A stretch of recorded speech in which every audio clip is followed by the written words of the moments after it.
Okay, so we're going to keep going. We're going to learn these new identities here.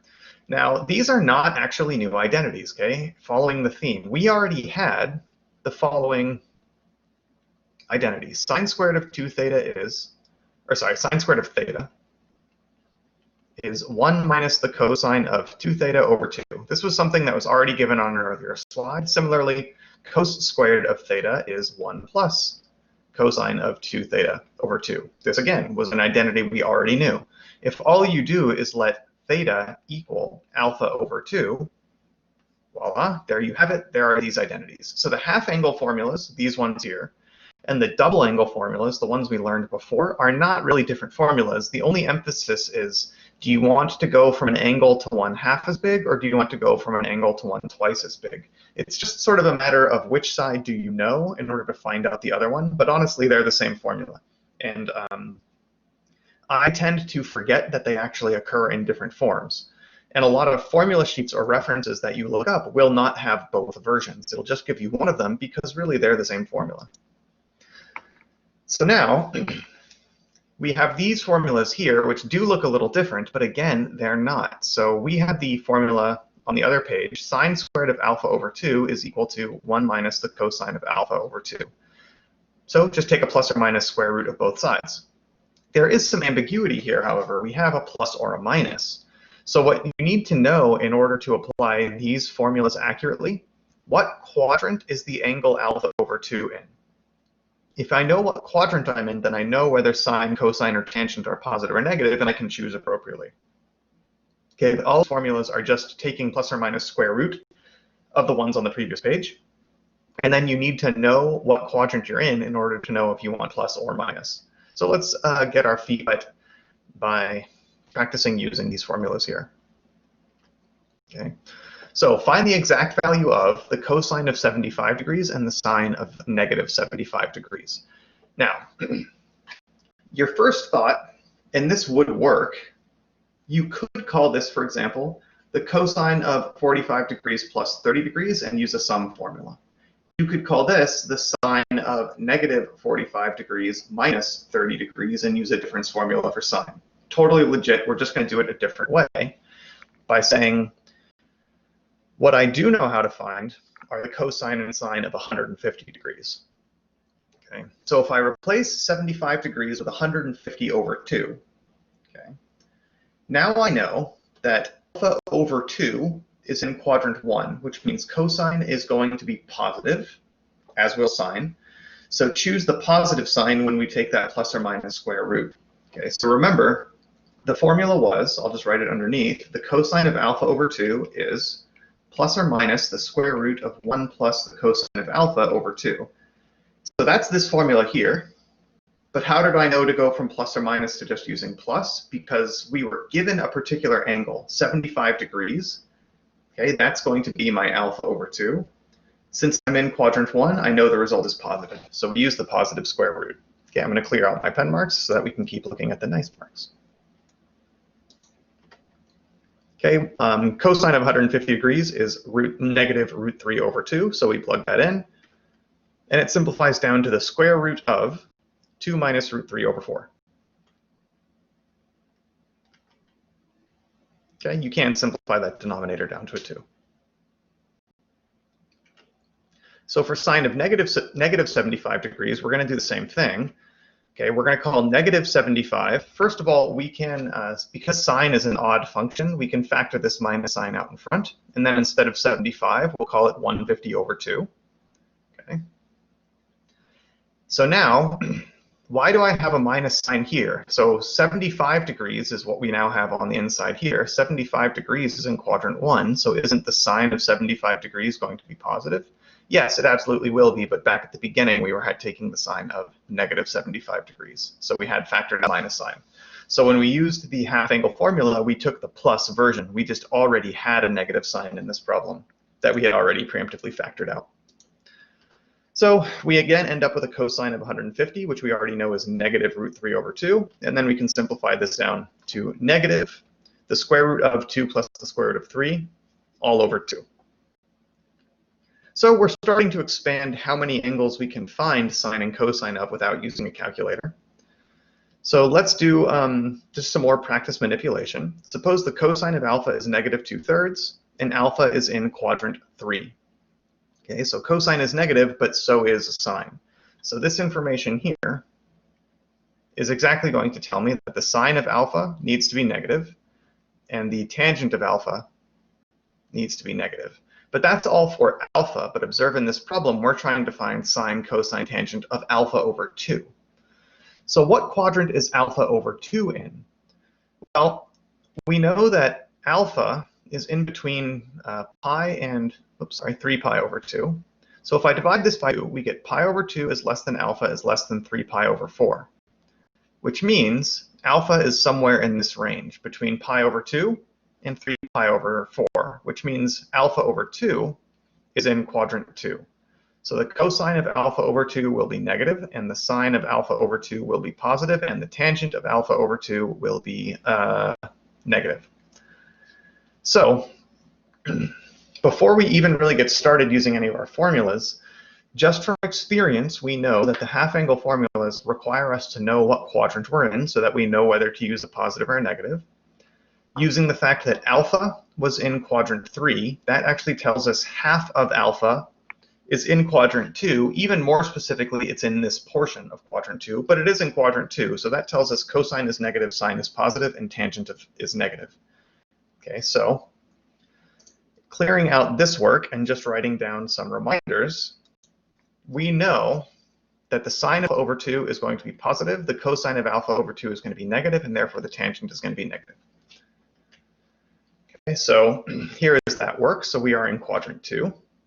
So sine is positive, so we use the positive version of that formula. We were given that the cosine was negative 2/3, so plug that in. And this reduces down to the square root of 5/6.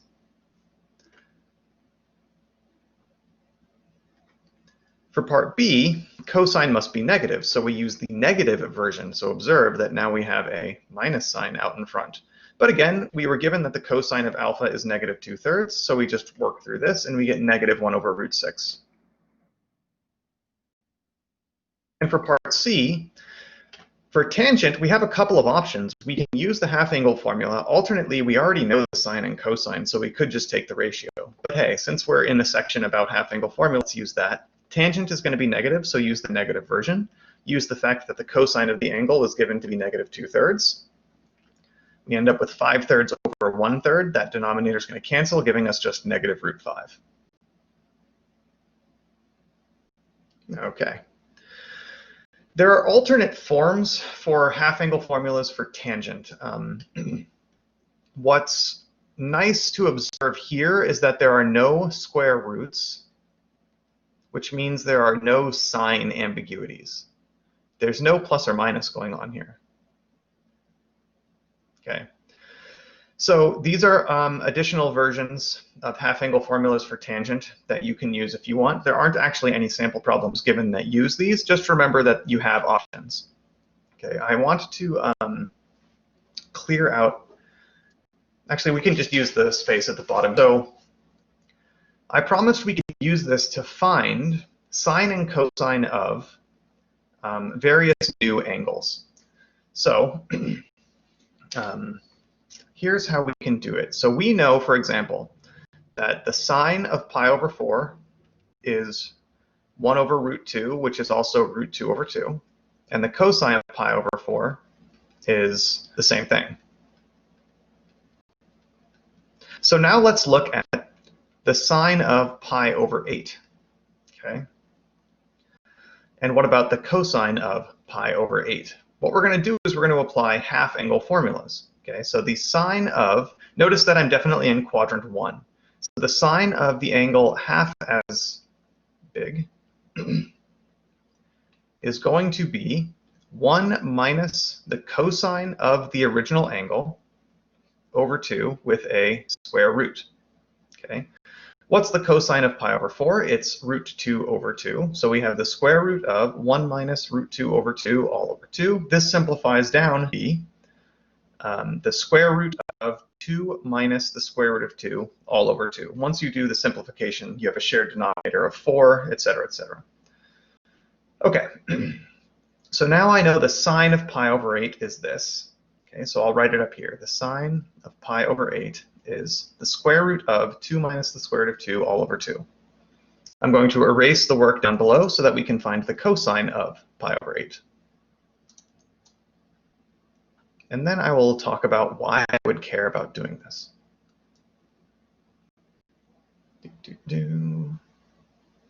Erasing stuff.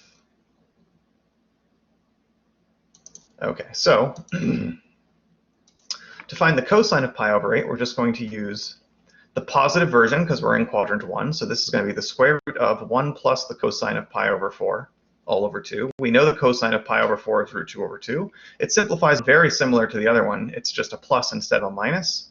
So you can maybe guess that the cosine of pi over 8 is the square root of 2 plus the square root of 2 all over 2. Great. Now that I know the sine and cosine of pi over 8, we can ask, what's the sine of pi over 16? I'm having the angle again. Well, I'm still in quadrant 1. It's a small angle, but it's in quadrant 1.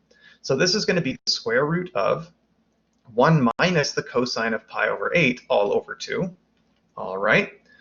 This works out to be the square root of 1 minus the square root of 2 plus root 2 all over, sorry, this is then all over 2, and then that's all over 2. There we go. So this works out to be the square root of 2 minus the square root of 2 plus the square root of 2 all over 2. And similarly, you can find the cosine. The only difference is that becomes a plus. Okay. So then, now that I would have the sine and cosine of pi over 16, I can use them to find the sine and cosine of pi over 32. And then I can use them to find the sine and cosine of pi over 64, et cetera, et cetera, et cetera. Why would I care? Okay, why do I want to find progressively harder and harder to compute, but still exact values for sine and cosine of pi over 8, 16, 32, 64, and so forth? Okay. So it has to do with finding the value of pi. So this is no longer how like millions and billions and even trillions now, I think, of digits of pi are actually computed. But if you lived, say, 2,500 years ago, this is how you try to say, we know pi is the area of a circle of radius 1. Okay. So the area is exactly pi. But what number is that? So what you can do is, you can say, look, I'm going to take this circle of radius 1. It's a circle, trust me. And I'm going to do two things. I'm going to put a square outside it, and I'm going to square inside it. Okay? So I'll call this A outside, and I'll call this A inside. And what we observe is that the area inside the square is smaller than the area of the circle, but the area of the circle is smaller than the area outside. Okay? Now remember, the circle had radius 1. So this distance is 1, which means the outer square has side length 2. So the outer square is 2 by 2, so pi is smaller than 4. Awesome.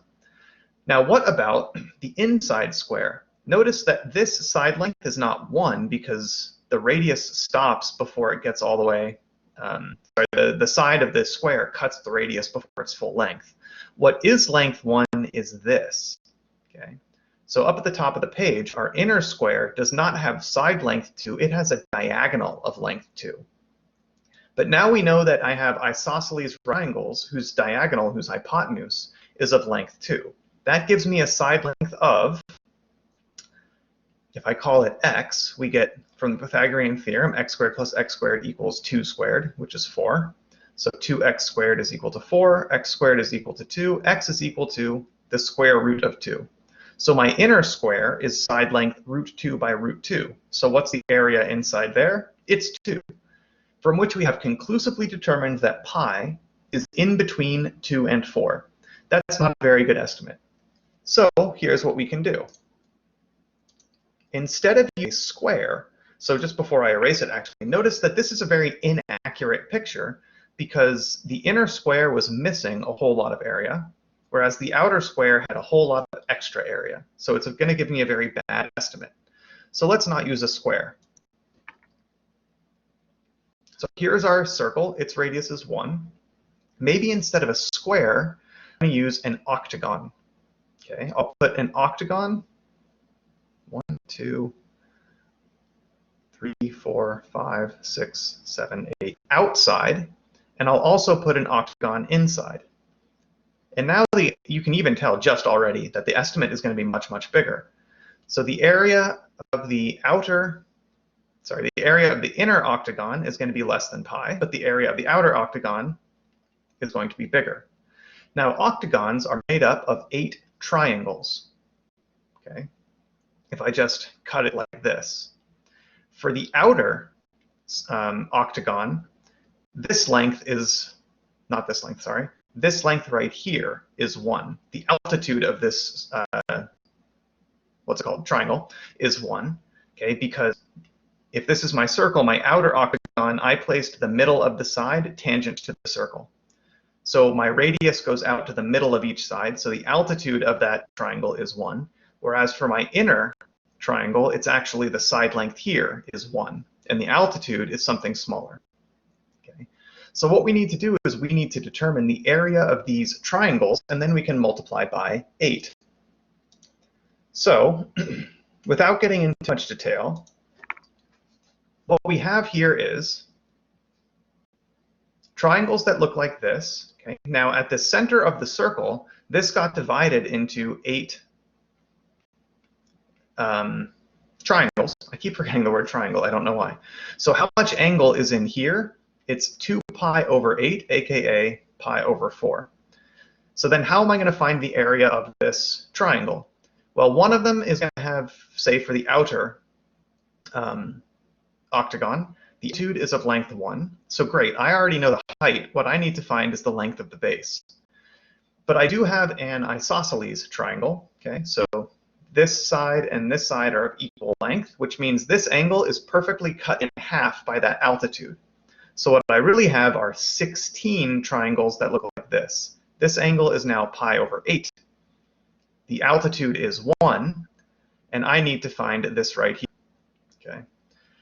Now, what we can do is try to fit this into a circle, okay, of an unknown radius, pardon me, but the sine of pi, sorry, not the sine, the cosine of pi over 8 is going to be 1 over that radius.